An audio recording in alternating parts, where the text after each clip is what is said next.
Week 2 of the VCT Americas 2025 Kickoff tournament has concluded. We now have 4 teams eliminated from the tournament, bringing the total of teams still in contention for Bangkok from 12 to 8. Those 4 teams eliminated are Furia, 2G, C9, and 100 Thieves. Those 4 teams had a variety of different expectations heading into the year, but all of them falling short early. So we're going to talk about the 4 matches that happened during the week of the VCT Americas. I'm a day late on this, sorry about that, but let's go through the matches and talk about what happened. So this is the board we have today. We will be starting with the January 23rd games, which means we're starting with Evil Geniuses versus Furia. This one was a lot better of a performance for EG than their game against Loud. That was a match that was mostly close, but EG just could not hold on to a lead. But this time against Furia, they were able to do that quite well. Having solid performances on both Abyss as well as Fracture, EG looked a lot more confident and in sync than they did in their previous match, as well as Furia just not being able to have a bounce back game after their rough match against Leviathan. Furia just not being able to find much, really unfortunate situation for them during this kickoff, not being able to play their roster due to visa issues in the first match, and then that sub-roster ended up doing quite well, but this team so far has not been able to replicate that success. Looking at map 1, we have Abyss, which was a 13-7 win in favor of Evil Geniuses. On that first half, it was a pretty close affair. EG did take the pistol, however, which allowed them to get the edge pretty quickly, but it did end up being a 7-5 half, so Furia doing decent on their attack rounds. EG only getting 2 retake wins, so they were able to just eliminate them the rest of the time, which means Furia's defense on their side wasn't terrible. But in the second half, EG were able to win that pistol again. Furia would steal 2 rounds from them, but 5 rounds in a row for EG would hold that lead. Heat having a decent map for himself, 16 kills on the Cypher. Khalil, the only other performer on Furia, doing a great job. MW Zara, Havoc, and Rafa all having pretty rough maps. Havoc was okay overall, but not enough from your duelist. And for EG, Derek had a good map with 20 kills on the Sova. We had Ye playing Astra, yet again switching up roles, so Ye seems to be EG's flex player right now, so interesting choice, but it's worked in this match. And he did do well on the Astra Wolf, 14 kills for him. Whereas Icy, who looked pretty inconsistent in their match against Loud, looked a lot better here. 19 kills on the Jet, plus 6 for him. Great performance there. Moving on to Fracture, which was Furious Pick, we see the same exact scoreline. 13-7 for EG, but the halves were quite different than the first map. EG were doing very well on their attack side on this map, using how that map is designed to their advantage. 10-2 at the half, Furia just not able to get on site to defuse that bomb, only getting 1 retake win. And then Furia would start the second half well. They did win the pistol. They got a 3-round win streak, but EG got a retake, 2 more round wins for Furia, and then EG. It was just too big of a mountain to climb for Furia. Looking at the team compositions, we have EG running a double initiator comp. We see Derek on Tejo, Ye going back to the Sentinel role on the Killjoy, and Nature on the Breach. All EG players doing well. Derek was the only one that went negative, but overall his util usage was pretty solid. Whereas we don't see Furia use that new agent. Instead, they run a double Sentinel comp, and it just did not find the value that they wanted. We see Rafa and Heat at the bottom of the scorelines for this one. Not that the Sentinels need to be fragging out, but when your highest fragging player is Khalil on the Brimstone with 19 kills, that's a sign that there wasn't much going on for the rest of the team. Looking at the team MVPs on the side of Evil Geniuses, we have Icy having a great bounce back game. 38 kills, 30 deaths, 9 assists, and he had 5 separate 3 kills rounds. So Icy getting a lot of value there as a duelist, coming up big when he's needed to. On the side of Furia, Khalil was the only one who really had a great game. 34, 29, and 12 for him. He did have 9 separate rounds where he had 2 kills, so he was performing quite well, just the rest of his team just not able to do it. So overall, EG was the team that ended up having a solid bounce back game. Both teams hoping for it after rough previous matches, but Furia just not able to find the value that they wanted to. They weren't able to practice as much as other teams. They had the whole visa issue, so it is kind of hard to evaluate where Furia is right now. But overall, what happened at Kickoff for Furia is reminiscent of years past, where this team built a roster in the offseason that maybe seemed like it was going to be solid, and then the season starts and they just cannot get off to a good start. We'll see where it goes for them and Evil Geniuses. Long road ahead of them for the rest of Kickoff. We'll see if they can take down MIBR, but this team is starting to look a little more in sync. I think this roster is quite talented, and they showed that they could hold a lead in this game, but this is a lesser opponent than what they would be facing later in the bracket. So I do like their chances overall, but nothing comes easy. Moving on, we have MIBR versus C9. C9 being a team that started their kickoff pretty solid by defeating Energy. They would then go on to face G2, and G2 showed them why they're one of the best teams in Americas. And then they move on to this match against MIBR, a team coming off of a pretty rough loss against 100 Thieves, and MIBR were the ones able to come out on top of this one. C9's a really weird team. If you look at the past 3 years of the VCT franchise league, C9 wins their first match and then falls apart immediately after. They won their first game in 2023, 2024, and 2025 now, but just like years past, they lose and get knocked out pretty early. And last year, MIBR was the team that knocked them out of Kickoff, so this is 2 years in a row where this team was able to knock out C9. Looking at map 1, we have Lotus, which was a 13-7 win in favor of C9. This map being C9's map pick, they looked pretty solid on this map at Kickoff. Both teams going on long win streaks, C9 winning the pistol, winning 4 in a row. MIBR would steal the momentum back, win 4 in a row of their own. The first half ends up being 6-6, and then C9 just have a really solid defense side. 3 retake wins out of the 7, so they were able to both get the site back as well as frag out and kill those MIBR members. Vic doing a great job on the Omen, getting 21 kills for himself, plus 13 in this match. C9 running a double initiator comp here. Zeppa on the Tejo. He's looked good on that role at times throughout this kickoff, but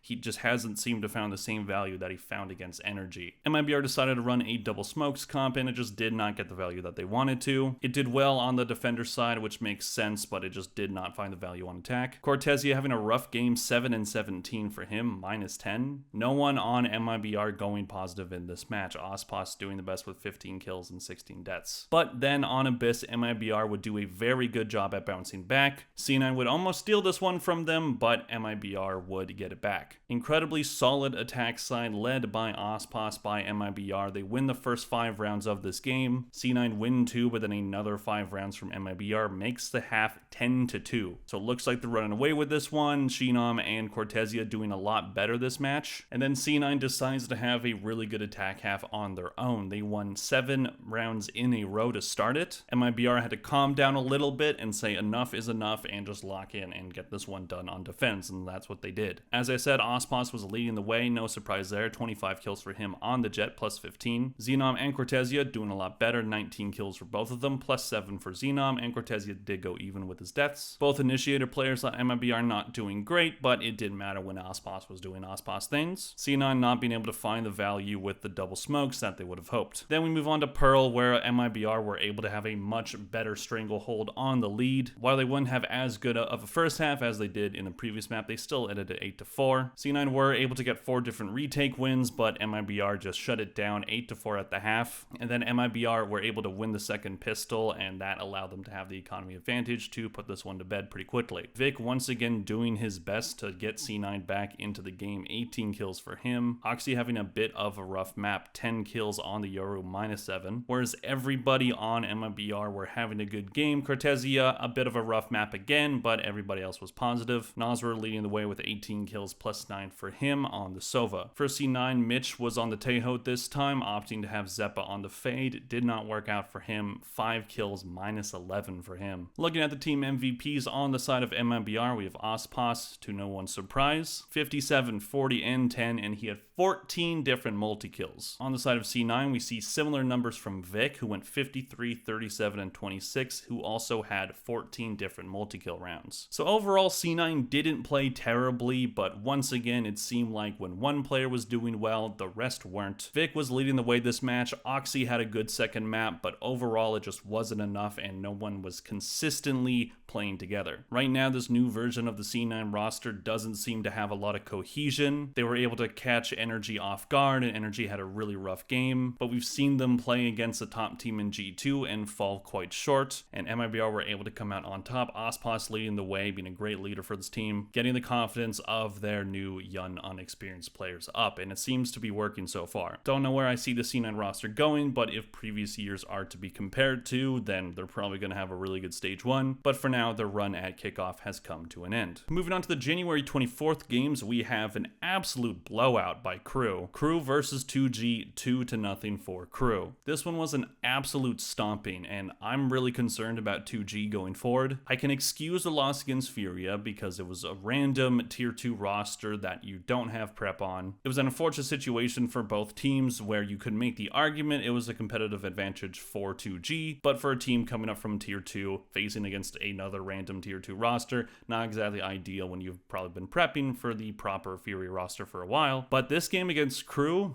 this one was just unexcusable. I cannot make an excuse for this one. This was one of the worst performances I've seen from a team in the Americas in quite some time, and that's saying a lot. 2G overall at Kickoff were only able to win 17 rounds total, and against Crew, they did not win many. Looking at map 1, we have Abyss, which was a 13-3 absolute gun show for Crew. 10-2 at the half, 2G only getting one retake win. Crew win the second pistol, 2G steal a round, but 2 in a row from Crew, and this one's over quick. Kesnet leading the way with 18 kills, great bounce back game from him on the Jet. We see a double smokes, double initiator comp here from Crew. No Sentinel, worked out for them on this one. Everyone on Crew having positive ratings, but when it comes to 2G, no one had a positive rating except for Gobera. Gobera, the new addition to this roster, he's been their best performer at Kickoff, which isn't saying much, but he's been decent. 13 kills on this map for him. They're running a double duelist comp with silence on the Yoru. Didn't work for him. Only 7 kills for him. Zap, the IGL, 5-13, -8. This one was just an absolute disaster, and it gets even worse. Because on Split, 2G win one less round than they did in the previous one. 13-2 for Crew. This one looked like it was going to be a 13-0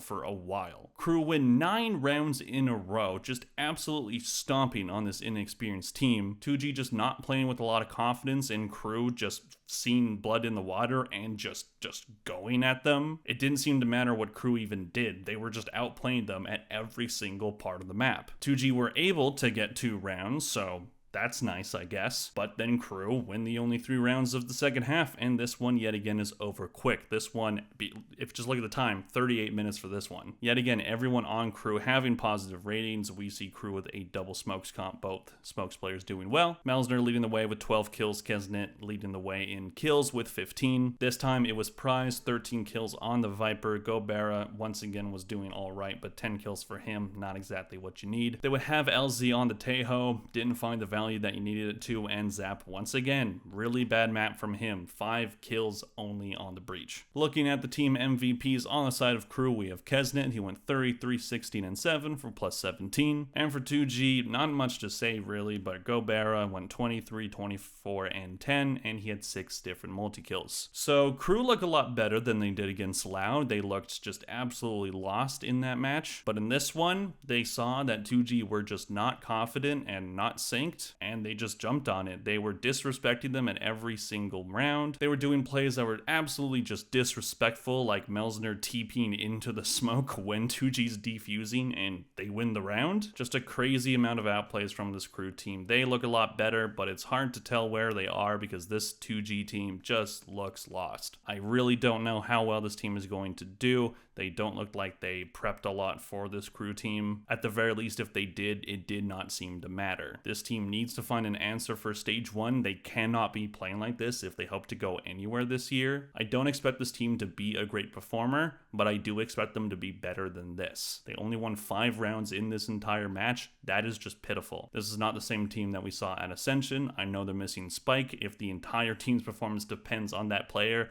then this team was never that good to begin with. Moving on, we have the final match of the week, and that was Energy versus 100 Thieves. A match between 2 popular North American orgs looking to continue their run at Kickoff. This is a pretty unfortunate matchup for both of these teams, but one of them has to come out on top. And Energy, after a close match, were the ones that did it. Energy looked a lot better in this match than they did against C9. 100 Thieves were able to win the first map, but unlike that game against C9, Energy were able to calm down, weather the storm, and win this one, doing a lot better on maps 2 and 3, especially that third one to close it out. And 100 Thieves, they didn't play bad, but this is just an unfortunate result for them. This team only made one change in the offseason, bringing in Xander, but this was my concern with this roster, mostly running it back. They have times where they can look really good, especially against MIBR. They just really took it to them. But then they have these matches where they're playing well overall, but they just can't seem to close it out. They had a 1-map lead on both Energy and Sentinels now. Neither game they were able to close out. Looking at map 1, we have Lotus, which was an overtime game that ended up going in the the favor of 100 Thieves 14-12. Really back and forth match here, neither team getting a huge lead. 100 Thieves would win the pistol, Energy would steal the bonus, win 4 rounds in a row, and then a back and forth end of the first half would end this one 6-6. And then 100 Thieves win the pistol yet again. They win the first 3 rounds of the second half. They can start to snowball. Unfortunately, Energy would get a retake win. 100 Thieves win 2 of their own, 2 more for Energy. This one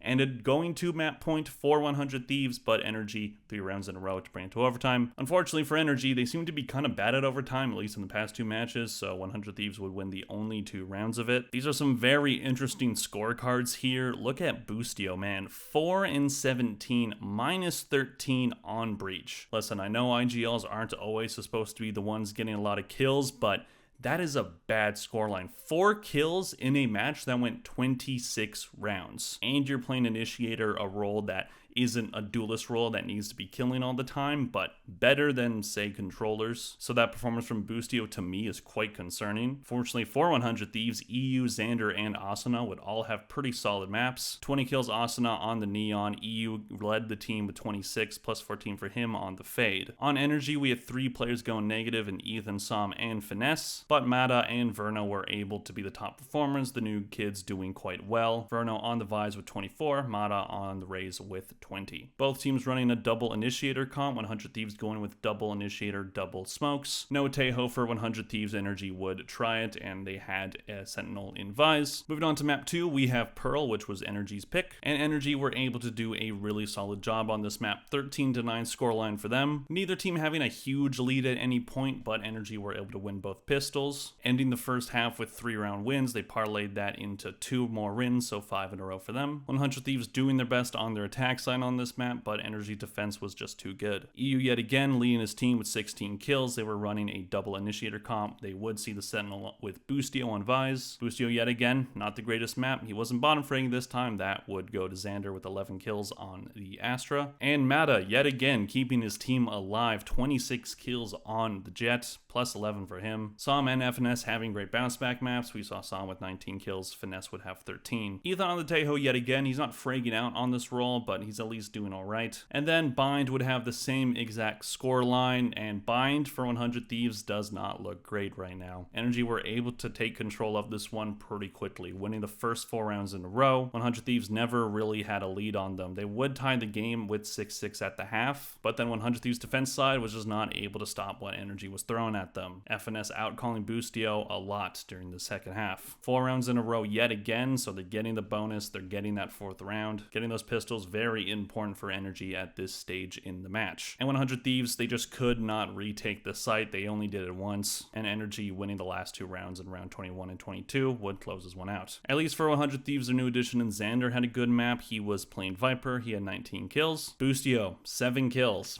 He's not freaking out. He's not getting much done right now. Asuna having a bit of a rough match on the Rays. 12 kills for him, -5. Mata yet again leading the charge. 27 kills for him, plus 13. Verno also coming in right behind him with 21. These 2 new additions, they're starting to heat up. Looking at the team MVPs on the side of Energy, we have Mata, to no one's surprise. 73, 47, 14, plus 26, and he had 2 separate aces. For 100 Thieves, EU would do pretty good overall, 57, 44, and 15, and he had 3 separate clutches. For 100 Thieves, we're seeing similar problems from what they had last year. As soon as they lose the lead of a map, they just can't seem to get it back. This team is not one that seems to come back a lot. They're pretty decent at holding leads like they did on the first map, but they can't seem to steal it back once the other team has momentum. And Boostio, really concerning performance in this match. I know he's not the one who's supposed to get a lot of kills, but he only broke double digits once during this entire 3-map game. He only had 23 kills overall, -30 for him, so I know he's meant to be the leader of the team and not the one just getting all the frags, but this is a concerning performance. 100 Thieves management seems to be pretty unhappy right now. Nadeshot made a tweet saying that something needs to change, so we'll see if 100 Thieves end up doing a roster change. I don't know if that's necessary at this point, but I was concerned about 100 Thieves running back the same roster, just plus Xander. We will see how it goes. I do plan on making a video about both 100 Thieves and C9 and talk about how Kickoff went wrong for both of those teams, so we'll save some of the discussion about that team for that video. And when it comes to Energy, much better bounce back game. They did go down in this one again. That match against C9 honestly wasn't the worst match. Everything in that match was pretty good from them aside from that first half of Fracture, and this one they looked a lot more composed, a lot better. They're settled in now, and now they can go on a lower bracket run. We'll see if they're able to do it. There are a lot more opponents they need to take down, and it's going to be a tough road for them, but we will see. Anyways, that is all we have to talk about today. We'll see how the upcoming matches go. Please click like and subscribe if you enjoyed this video. Thank you very much for watching, and I'll see you guys in the next one. Bye.